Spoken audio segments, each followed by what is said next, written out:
یقیناً اس ذکر کو یعنی اس قرآن کو ہم ہی نے نازل کیا ہے، اتارا ہے، اور یقیناً ہم ہی اس کے محافظ ہیں۔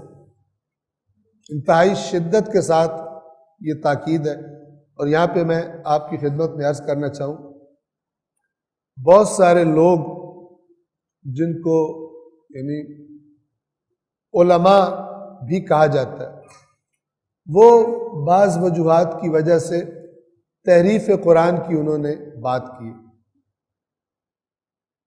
تحریف قرآن ہو جانا اللہ تعالیٰ کے لطف کے خلاف ہے۔ اللہ تعالیٰ انسانوں پر لطف کرتا ہے، تبھی تو انبیاء بھیجے، تبھی تو آسمانی کتابیں نازل فرمائی۔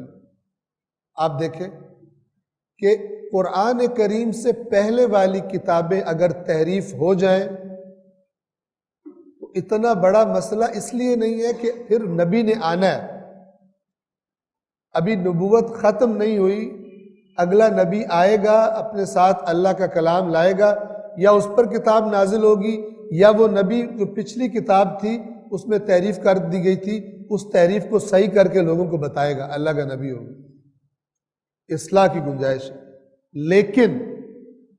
لیکن اگر قرآن مجید میں تحریف اللہ ہونے دے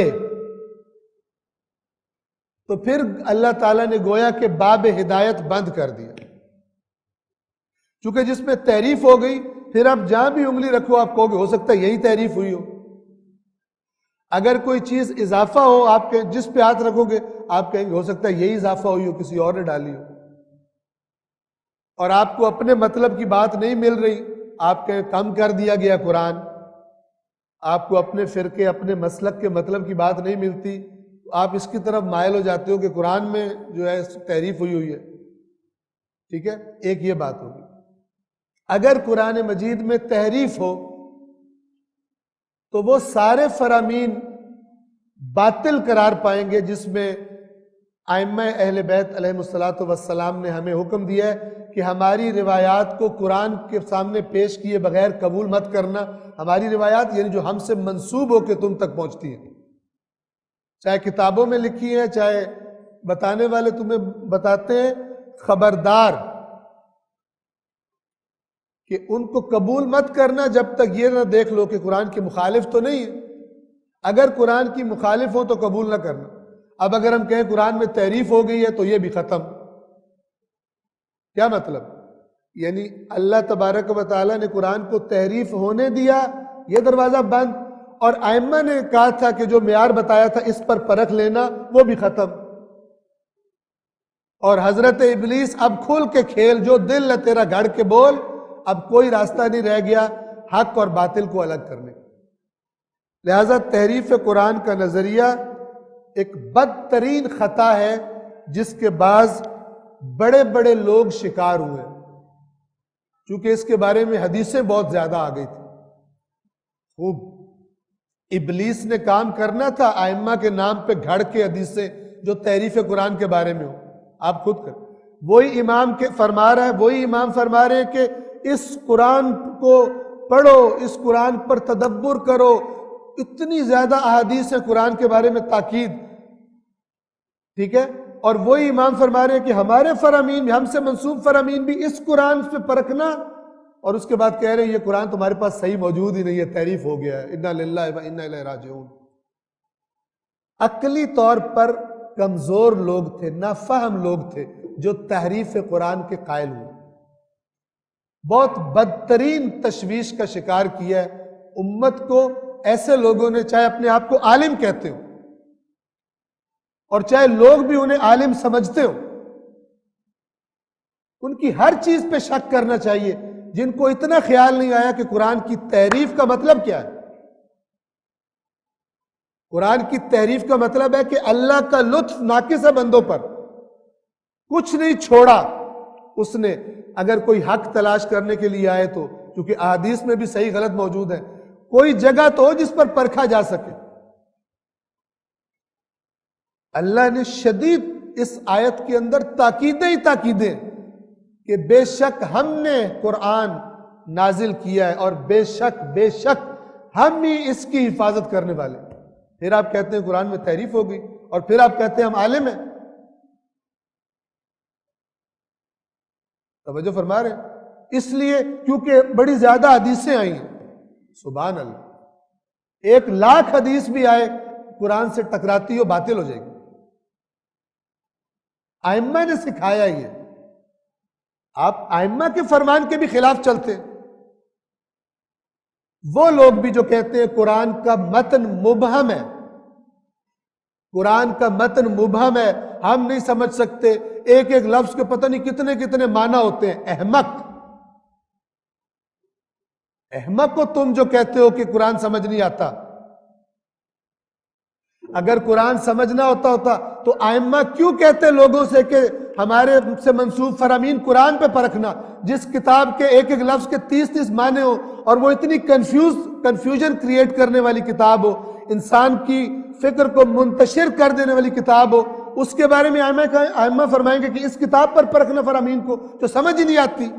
اتنے بڑے احمق ہو تم کہ تم یہ بات کرتے ہو، اور تم راستہ کھولتے ہو کہ ہر قسم کی خرافات معاشرے میں عام کر دی جائے.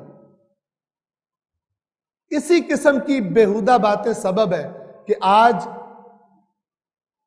آپ دیکھتے ہیں پوری امت کو آپ لے لیں، لیکن ہم اپنی بات کریں، فی الحال مکتب اہل بیت سب نے قرآن کو چھوڑا ہوا ہے. عوام قرآن پڑھتے ہیں، کیوں نہیں پڑھتے؟ اس قسم کے احمق لوگوں کی باتوں کی وجہ سے. حالانکہ بالکل واضح اور شفاف ہے. اگر ائمہ نے فرمایا اس پہ پرکھو، اس کا مطلب ہے یہ بڑی معتبر اور بڑی سمجھ میں آنے والی کتاب ہے. اور آپ توجہ کریں، اللہ تعالیٰ منافقوں کو، کفار کو کہتا ہے اس میں غور کرو. تو کیا مطلب ہے اس کا؟ اللہ کو نہیں پتا کہ اس کو سمجھ آنا یا نہیں سمجھ آنا. اور جب آپ تصور کریں اگر ایک ایک لفظ کے 30 معنی ہو، اور یہ مراد جو لی جاتی ہے کہ بس ہم قرآن کو سمجھ نہیں سکتے، ان عقل کے اندھوں سے کوئی یہ پوچھے کہ جب رسول پاک عربوں کے سامنے جو مخالف ہیں، جو عرب مخالف ہے، کافر ہے، کفر کی سیاہی، شرک کی سیاہی سے جن کے دل کالے ہیں، ان کے سامنے جب رسول اللہ یہ آیات تلاوت کرتے تھے تو وہ آگے سے رسول پاک کو کہتے تھے اس کے تو 30 مطلب نکلتے ہیں، اس کے تو 100 مطلب نکلتے ہیں، تمہاری کون سی مراد ہے؟ اور پھر رسول اللہ کہے میری یہ مراد ہے، وہ کہیں اس کے بھی 30 مطلب نکلتے ہیں. عقل ہے تمہارے اندر؟ یعنی اس کا مطلب ہے عربی زبان اور قرآن کی زبان ایسی ہے کہ جو کسی کو سمجھ نہیں آ سکتی. جبکہ برعکس ہے، پتھر جیسے دلوں پر قرآن مجید اثر کرتا تھا. جب قرآن کی آیات وہ سنتے تھے، اس کے حقائق ان کو ہلا کے رکھ دیتے تھے. آج تم لوگ وہ کام کر رہے ہو کہ جو شیطان چاہتا ہے. تم حدیث ثقلین کے خلاف منکر ہو. تم عملی طور پر اگرچہ ممبروں پہ پڑھ کے نعرے مارو، منکر حدیث ثقلین ہو. کیوں؟ اللہ کے نبی نے فرمایا میں 2 چیزیں چھوڑ کے جا رہا ہوں. اگر قرآن مجید بذات خود الگ سے سمجھ آ ہی نہ سکتا ہوتا تو کبھی رسول اللہ نہ فرماتے میں قرآن اور اہل بیت چھوڑ کے جا رہا ہوں. کہتے صرف اہل بیت چھوڑ کے جا رہا ہوں، کیونکہ قرآن تو سمجھ ہی نہیں آ سکتا تھا. توجہ کیجئے، تدبر کیجئے، غور کیجئے. اگر بغیر اہل بیت کے قرآن مجید کا کچھ بھی سمجھ میں نہیں آنا تھا تو قرآن کا نام لینا ہی باطل ہے.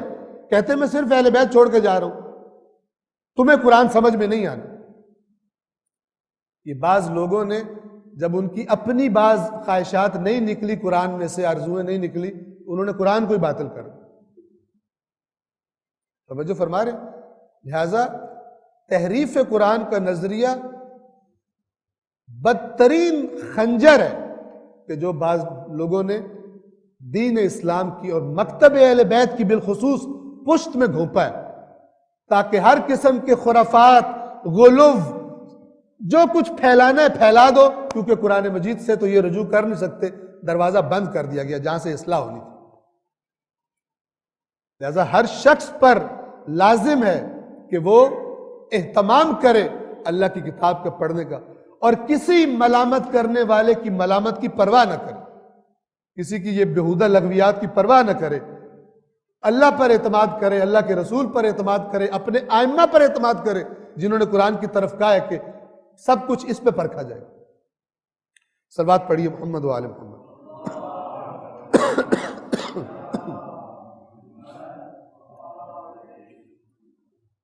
بے شک اس ذکر کو ہم ہی نے نازل کیا ہے اور بے شک ہم ہی اس کے محافظ ہیں۔ اور اس کے بعد امت پوچھے جی یا اللہ کدھر ہے قرآن؟ وہ قرآن ہمارے پاس ہے ہی نہیں، تو کس کے لیے حفاظت کی ہوئی؟ اگر لوگوں کی ہدایت کے لیے اور لوگوں کے پاس ہے ہی نہیں